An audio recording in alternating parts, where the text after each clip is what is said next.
Diversity inclusion is really vital because we want to have a workplace and to be working in workplaces with our clients that represent the broader Australian community. So whether it's Indigenous, people with disability, pride, gender equity, then it needs to be encompassing. I think that this is an amazing opportunity to showcase some great innovative and impactful initiatives across the country, and I'm quite happy to share the learnings and the program with any companies that would be interested to talk to me. Greetings everyone, and welcome to today's session on people and culture. I'm delighted to be with you to share some Barbara's story of being an employer of choice. But first I'd like to recognise Compass Group for their award in terms of diversity programs as part of this year's Women in Resources National Award. What a great program, seeing unemployed women being upskilled and placed into work. So well done. I'm thrilled to be sharing with you our story today.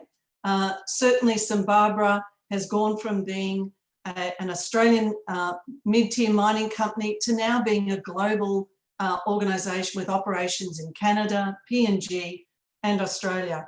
And so today I wanted to share with you some of how we've come on our journey to be an employer of choice, where we were and what we've identified and done and what we're planning to do in terms of the future.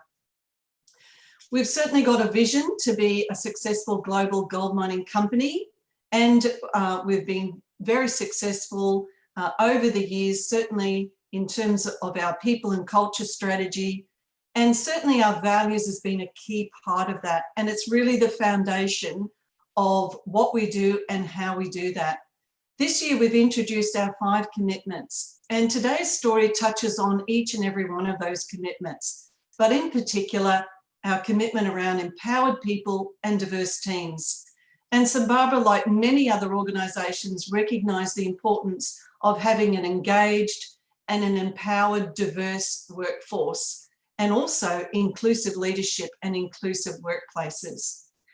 So I'm going to share with you a little bit about our journey and what we did in those early days and some of the results of that and what we're doing in the future. Certainly our key part of our strategy, we have a number of pillars, and one of those is diversity. And many will know that St Barbara has been recognised as an employer of choice by WGEA. That's a very important citation to us. It does recognise leadership in a number of areas around recruitment, around promotion, around equality, and we're very proud to have had that citation now for 6 years.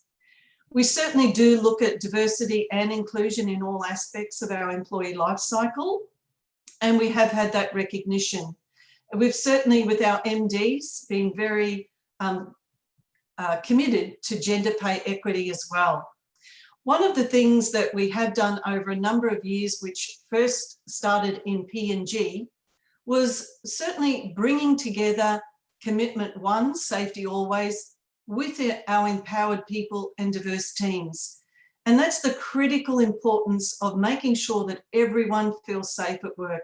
And certainly the report Respect at Work has really shone a light on some of the challenges, particularly in the mining industry, and our regular and unique gender safety audits have gone a long way to ensuring that our women are feeling safe at work and to and from work.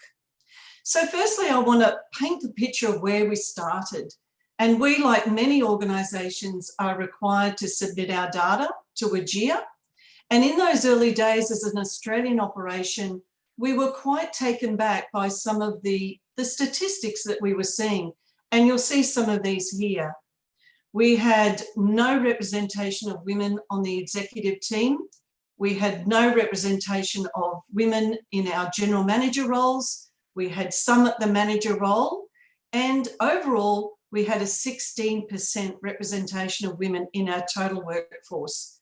Now, interestingly, if you look at WGEA's data today, you'll see that mining is the most male-dominated industry. And in fact, the overall average of women in the mining industry is 17%. So when you look at where we are now in 2020 and where we were in 2007, you can see that we've got a lot of work to do in this industry to ensure we've got a diverse team and diverse workforces.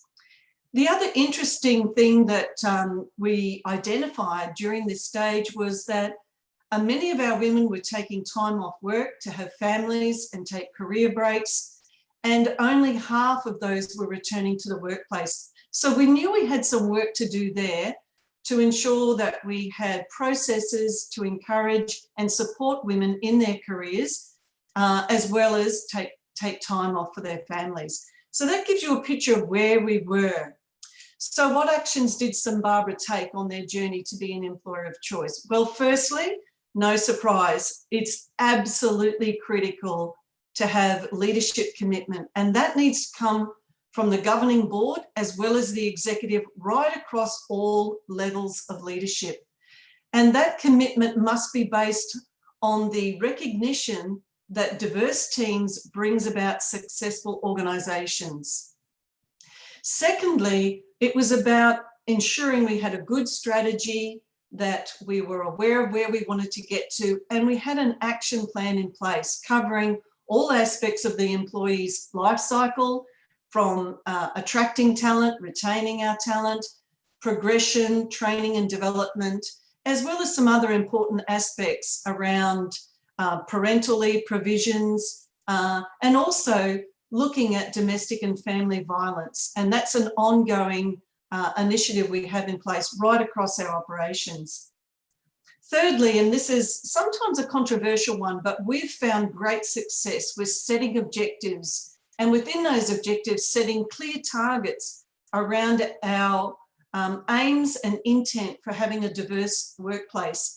And those objectives are not just about gender.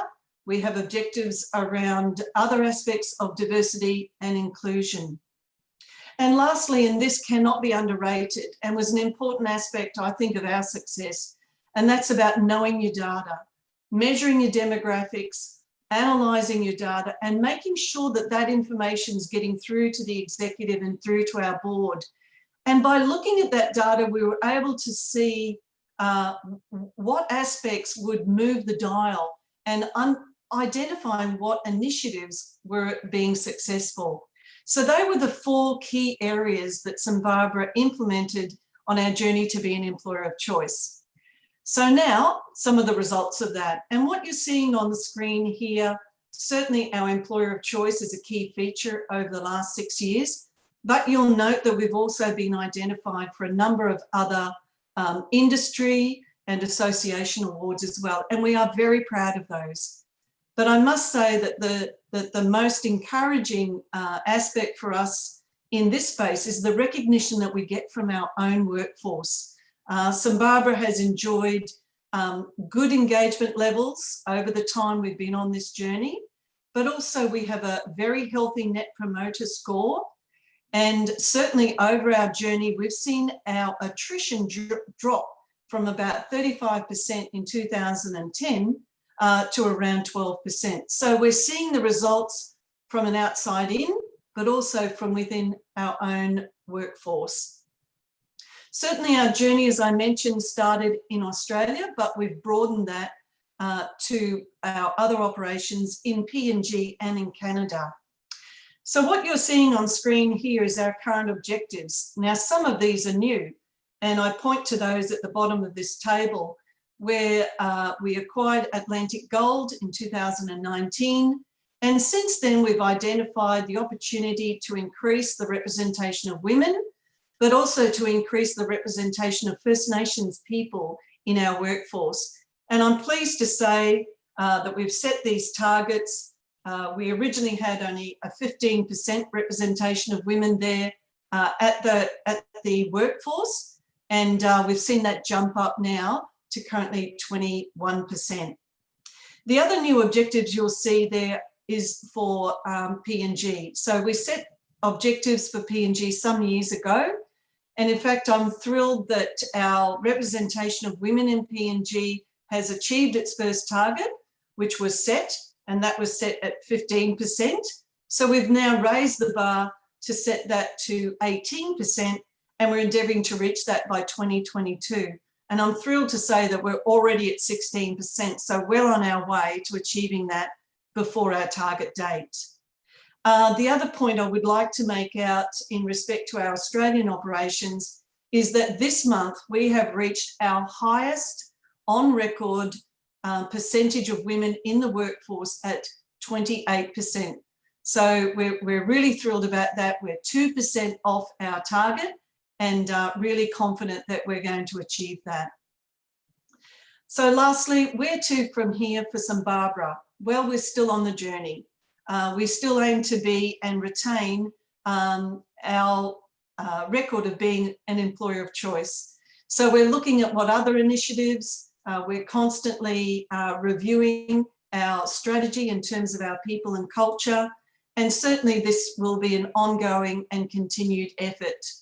So thank you so much for allowing me the opportunity to share our story of St Barbara being an employer of choice. Thank you. Diversity inclusion is really vital because we want to have a workplace and to be working in workplaces with our clients that represent the broader Australian community. So whether it's Indigenous, people with disability, pride, gender equity, then it needs to be encompassing. I think that this is an amazing opportunity to showcase some great innovative and impactful initiatives across the country, and I'm quite happy to share the learnings and the program with any companies that would be interested to talk to me.